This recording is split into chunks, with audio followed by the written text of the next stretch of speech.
जय श्रीमन नारायण, जय श्रीमन नारायण, जय श्रीमन नारायण। सीताराम सीताराम, जय श्री राम। आप सभी देशवासियों से करबद्ध प्रार्थना है कि बेटी बचाओ बेटी पढ़ाओ श्रीदान ट्रस्ट परोपकार मिशन के द्वारा एक मुहिम अभियान अपने समाज के अंदर किया जा रहा है, जिसमें कि बेटियों के निरंतर प्रतिदिन जनसंख्या घटने के कारण इस विषय पर श्रीदान ट्रस्ट कार्य करने के लिए अग्रसर है। माननीय प्रधानमंत्री ने भी हरियाणा के भूमि से उद्घोषित किया था कि बेटी बचाओ बेटी पढ़ाओ। मेरे प्यारे साथियों, मुझे बड़ी ताज्जुब होती है कि हमारे समाज में ऐसी क्या विपत्ति आन पड़ी है जिसमें कि हमें बेटियों की बचाने की बात कही जा रही है। बेटा बचाओ बेटा पढ़ाओ का नारा नहीं लगाया गया है। अफसोस की बात है कि जो सृष्टि की जननी है उसी पर प्रहार हमारे समाज की सोच ने किया है, जिसको लेकर के हमारे माननीय प्रधानमंत्री देश के सभी बुद्धिजीवी वर्ग बेटी बचाओ बेटी पढ़ाओ की बात कह रहे हैं। ऐसी नौबत ही क्यों है जिसमें बेटियों की बचाने की ही बात कही जाए। यानी कि हम सभी अपने मानसिकताओं से घिरे हुए हैं, जिसको लेकर के बेटियों को हम चाहत नहीं रखते हैं सामान्य लड़कों की अपेक्षा, क्योंकि सबकी चाहत होती है कि बेटा हो।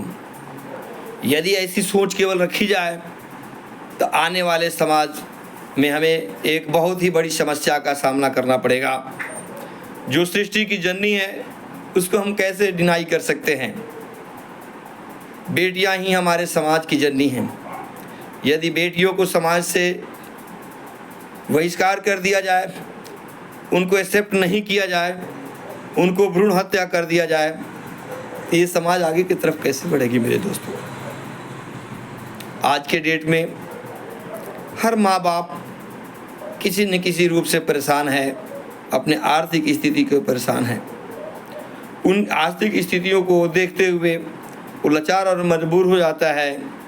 एक महा विकट समस्या हमारे समाज के अंदर है। मेरे दोस्तों, वो विकट समस्या हम लोगों ने ही पैदा किया है और हमारे मानव द्वारा ही पैदा हुआ है, जिसको कहते हैं डिमांडेड दहेज प्रथा। डिमांडेड दहेज प्रथा के कारण ही हमारी बेटियों का भ्रूण हत्या कर दी जाती है। कभी आपने नहीं सुना होगा कि किसी बेटा का भ्रूण हत्या हुआ हो। बेटियों के लिए ही भ्रूण हत्या होती है। 99% सत्य बात है कि बेटियां ही गर्भ में मारी जाती है, जिनकी कोई कसूर नहीं है। उन बेटियों को गर्भ में यदि हम मार रहे हैं और माँ देवी से हम कल्पना करते हैं कि हे माँ लक्ष्मी आप मेरे घर में आए।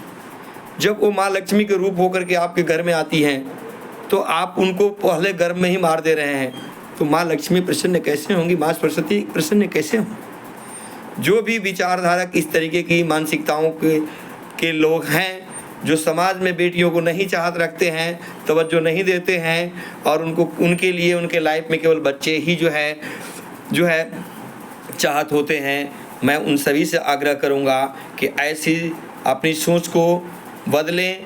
बेटा बेटी में कोई फ़र्क ना करें। आज की डेट में भारत की कोई ऐसी जगह नहीं है, चाहे वो राजनीतिक क्षेत्र हो या विज्ञान की क्षेत्र हो या किसी खेल जगत का क्षेत्र हो, जिसमें हमारी बेटियां आगे नहीं हो, सिरमौर नहीं हो। अतः मेरे सभी भाइयों से करबद्ध प्रार्थना है कि कभी भी आप लोग मांग कर जबरन दहेज ना लें।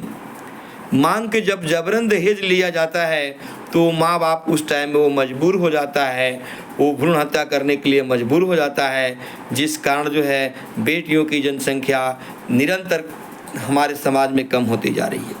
आज खुद आप लोग इस विषय पर बताइए कि यदि बेटियां की जनसंख्या कम हो जाएंगी तो हमारे समाज में बेटों की शादियां कैसे होंगी, आगे की तरफ हमारे जीवन की कड़ियां कैसे बढ़ेंगी। अतः हम सभी बुद्धिजीवी वर्ग से अनुरोध करेंगे कि आप लोग अपने बच्चों को पढ़ाइए, लिखाइए, परवरिश कीजिए, एक समाज का एक अच्छा नागरिक बनाइए, बट किसी बेटी वाले से जबरन मांग करके दहेज न लीजिए। मांग कर जबरन दहेज लिया हुआ एक महापाप के समान है। ऐसे पाप का भागी ना बने। और सभी दोस्तों से मैं आग्रह करूंगा, सभी साथियों से आग्रह करूंगा कि कभी भी भ्रूण हत्या ना करें, कभी भी बेटियों का भ्रूण हत्या ना करें। दुनिया में इससे बड़ा पाप नहीं हो सकता है।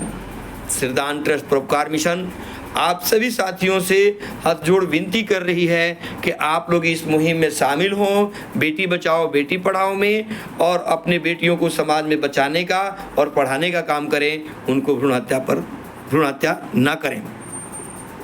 अतः मैं आप लोगों से एक गुजारिश करूंगा कि जो जहां भी समाज में हो, अपने समाज में बेटे वालों को, जो भी बेटे वाले हैं जिनके यहाँ बेटी के लोग जाते हैं शादी पक्ष रखने के लिए, तो उनको आदर सम्मान के साथ में पेश आएं, अपनी मानवता का परिचय दें और उनसे ये कहें कि जाइए फलाना बाबू, यदि आपको हमारा समाज, हमारा परिवार, हमारा बच्चा पसंद है तो हमें किसी भी प्रकार की कोई दहेज आपसे नहीं चाहिए।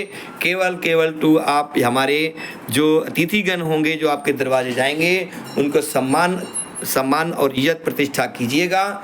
यही हम आपसे अपेक्षा है। बाकी किसी प्रकार की जबरन मांग कर हम लोग दहेज नहीं लेते हैं। देखिए इसमें कितना बड़ा प्रेम छुपा हुआ है।